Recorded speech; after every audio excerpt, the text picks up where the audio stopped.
पाकिस्तान तहरीक इंसाफ की बेसिमत और लड़खड़ाती हुई हुकूमत को पीर के रोज एक धचका उस वक्त लगा जब इमरान खान के वजीर बातदबीर और करीबी साथी फवाद चौधरी ने एक गैर मुल्की नशरियाती इदारे को इंटरव्यू देते हुए न सिर्फ तहरीक इंसाफ हुकूमत का कच्चा चट्ठा खोल कर रख दिया बल्कि बहुत वाज़े अंदाज में एक शो कॉज नोटिस सा भी जारी कर दिया। यूं तो जो कुछ फवाद चौधरी ने कहा वो पाकिस्तान में ज़बान ज़दे आम है, लेकिन एक जिम्मेदार वजीर की जानिब से इस तरह की बातचीत गहरी मानवीयत रखती है। पिछले 2 सालों से इमरान खान के नाकदीन और परिस्तारों की मुत्तफ़िका राय ये रही है कि पीटीआई हुकूमत को खतरा खुद पीटीआई से ही है। ना तो अपोजिशन में इतना दम है कि यह हुकूमत गिरा सके और ना ही एस्टेब्लिशमेंट की बज़ाहिर ऐसी कोई मंशा दिखाई देती है, बल्कि मुबस्सिरीन ने मौजूदा हुकूमत की हर नाकामी पर इमरान खान को यही याद दिलवाया कि वो वक्त दूर नहीं कि जब आप एक दिन अपनी और अपने मुशीरों की नाअहली के बोझ तले ही दब जाएंगे। फवाद चौधरी के इंटरव्यू से इस बात में बड़ी हद तक सदाकत दिखाई देती है।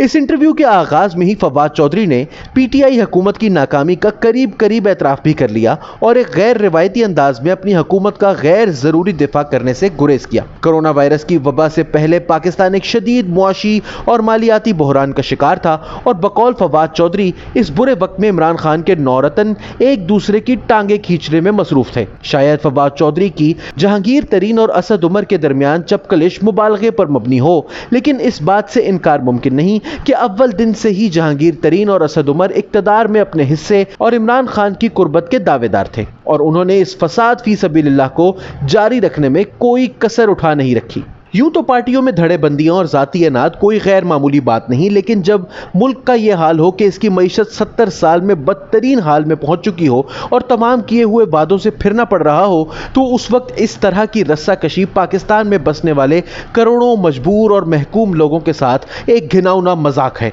अगरचे कि अभी तक सारी गुफ्तगू का महवर ये 2 वज़रा हैं, लेकिन इस टीम के सरबराह के दावों की कलई भी खुल गई कि इनसे बेहतर कप्तान और सेलेक्टर कोई नहीं। वैसे तो सियासत और हुक्मरानी का बोझ क्रिकेट का खेल नहीं है, लेकिन चूंकि इमरान खान की मदह सराई करने वालों के कसीदों की इब्तिदा इनके खेल के मैदान में दिखाए गए कारनामों से ही शुरू होती है, इसलिए ये सवाल इंतहाई अहम है कि यहाँ पर वज़रा और पार्टी के दीगर लीडरान को कुछ कहना बेमानी है, क्योंकि यहाँ सब कुछ कप्तान की नाक के नीचे हो रहा था। फवाद चौधरी ने अपने इंटरव्यू के दौरान एक और हैरानकुन बात भी की, जहां उन्होंने यह जिक्र किया कि वजीर आजम साहब ने अपने वज़रा को 6 माह का टाइम दे दिया है कि वो अपनी कारकर्दगी बेहतर कर लें। उन्होंने ये वजाहत नहीं की कि ये टाइम फ्रेम वजीर आजम ने खुद मुतय्यन किया या इनसे करवाया गया। करीबन 1 साल से तरह तरह की पेशीन गोइयां गर्दिश में हैं और मुख्तलिफ तवारीख भी दी जाती रही हैं कि अगर उस वक्त तक ऐसा ना हुआ वगैरह वगैरह। जब इंटरव्यू लेने वाले सहाफ़ी सुहेल बड़ाइश ने इनसे 6 माह की डेडलाइन के हवाले से जानने की कोशिश की, तो फवाद चौधरी ने इस डेडलाइन को भी वजीर आजम के खाते में डाल दिया।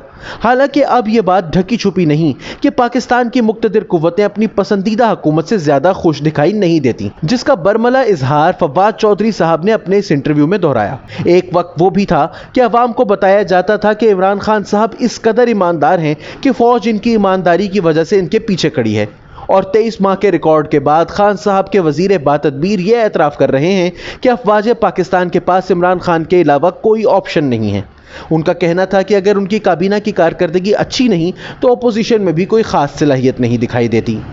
इस इंटरव्यू में एक दिलचस्प बात फवाद चौधरी की ज़बानी सामने आई कि वक्त बदलने में देर नहीं लगती और आज का ऑप्शन कल को बदल भी सकता है। सवाल ये पैदा होता है कि इतने तहलका खेज इंकशाफात क्या फवाद चौधरी ने इमरान खान की इजाज़त से दिए या इनकी ज़ाती आरा हैं, और अगर वो अपनी ज़ाती हैसियत में तबसरे कर रहे हैं तो वो किसकी नुमाइंदगी कर रहे हैं, अपने हल्के के वोटर्स की या इस पूरे खित्ते में उन अहम शख्सियात और इदारों की जो पाकिस्तान में इक़्तिदार की शतरंज के ना सिर्फ बादशाह गर हैं बल्कि बसात उलटने का फ़न भी खूब जानते हैं। फयाजुल हसन चौहान के बयानात से वाज़ेह है कि फवाद चौधरी के बयान ने इक़्तिदार के ऐवानों पर एक बिजली गिराई है। फयाजुल हसन चौहान ने मुख्तलिफ चैनल्स पर फवाद चौधरी के मुतालिक नाजेबा ज़बान इस्तेमाल की और इनकी पार्टी डिसिप्लिन से हटकर इंटरव्यू देने की कोशिश को शदीद तनकीद का निशाना बनाया। मंगल के रोज वफाकी काबीना में भी गर्मा गर्मी हुई और बहुत से वज़रा ने फवाद चौधरी के इंटरव्यू पर तहफ़्फ़ुज़ात का इजहार किया। मामला इतना गर्म हो गया कि इमरान खान को अपने चंद वज़रा को ठंडा करना पड़ा। फवाद चौधरी के बाद औरों का हौसला भी बढ़ा है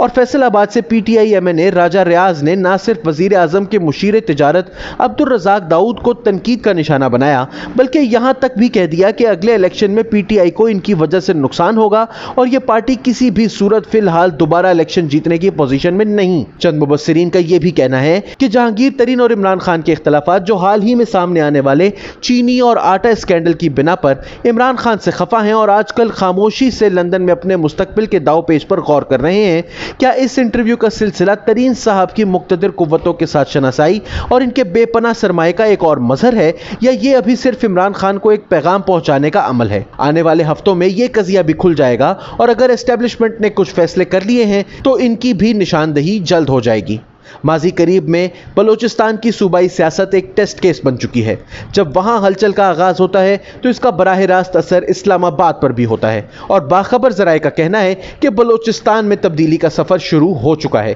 پاکستان کے بدقسمت عوام ایک تبدیلی سے دوسری تبدیلی کی طرف بڑھتے ہوئے یہ سوچنے پر مجبور ہوں گے کہ آخر تبدیلی کا لفظ ان کے لیے ایک مذاق کیوں بن چکا ہے۔